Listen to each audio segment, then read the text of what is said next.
কে ছিল সেই মেয়ে যার গান শুনতে স্বয়ং ভগবান জগন্নাথ রাতে বেগুন খেতে চলে এসেছিলেন? উড়িষ্যের পবিত্র ভূমিতে এক সাধারণ বেগুন বিক্রেতা মানুষ বাস করতেন। তার একটি কন্যা ছিল, ভীষণ সরল, নিষ্পাপ ও প্রেমে ভরপুর। জগতের চোখে সে ছিল এক গরিব সবজিওয়ালি মাত্র, কিন্তু অন্তরে তার হৃদয় ভক্তির রত্নে ঝলমল করত।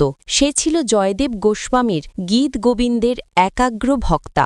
দিনরাত সে সেই গীত গোবিন্দের পদ গুনগুন করে গাইত। তার কণ্ঠে কোনো শাস্ত্রীয় রাগ বা সুরের নিখুঁততা ছিল না, কিন্তু তার সুরে ছিল এক অমল মধুর ভক্তির রস, যা সরাসরি পৌঁছে যেত ভগবান জগন্নাথের হৃদয়ে। সেই ভক্তকন্যা প্রতিদিন মা বাবার সেবা করত, ঘরের সমস্ত কাজ শেষ করত, তারপর ভালোবাসায় ভরে গাইত, জয় দেব, জয় দেব।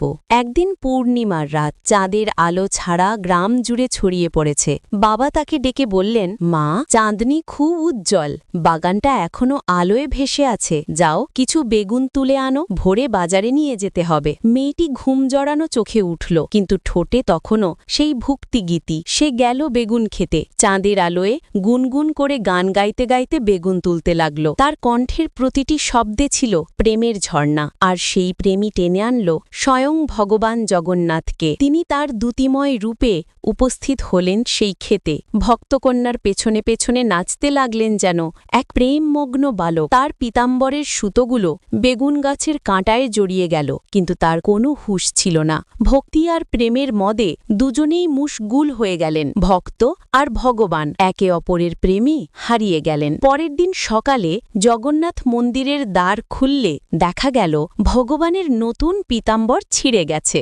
রাজা বিস্মিত হয়ে ভাবলেন, এ কেমন ব্যাপার? নিশ্চয়ই পুরোহিত অবহেলা করেছে। ক্রুদ্ধ হয়ে তিনি পুরোহিতকে বন্দী করলেন। অসহায় পুরোহিত কাঁদতে লাগল, প্রভু, আমি নির্দোষ। সেই রাতেই রাজা স্বপ্নে দেখলেন স্বয়ং ভগবান জগন্নাথকে। ভগবান মৃদু হেসে বললেন, রাজন, পুরোহিত নির্দোষ। আমার পীতাম্বর বেগুনের কাঁটায় ছিঁড়ে গেছে, কারণ আমি গিয়েছিলাম আমার এক ভক্তের গান শুনতে। সেই নিষ্কলুষ কন্যার ভক্তি আমাকে বেঁধে ফেলেছিল। পরের দিন ভোরে রাজা নিজে গেলেন সেই ক্ষেতের দিকে। দেখলেন সতী বেগুন গাছের কাঁটায় লেপটে আছে পীতাম্বরের সোনালি সুতার টুকরো। রাজা অভিভূত হয়ে কেঁদে ফেললেন। তিনি পুরোহিতকে শ্রদ্ধার সঙ্গে মুক্ত করলেন আর প্রতিজ্ঞা করলেন, আজ থেকে প্রতিদিন জগন্নাথ মন্দিরে গীত গোবিন্দ পাঠ হবে। সেই দিন থেকে জগন্নাথ দেবের মঙ্গল আরতিতে গুনগুন করে বেজে উঠল জয়দেবের পদ। সেই প্রেমময় নিষ্কলুষ ভক্তকন্যার স্মৃতিতে, যার সরল গানে স্বয়ং ভগবান পৃথিবীতে নেমে এসেছিলেন। জয় জগন্নাথ।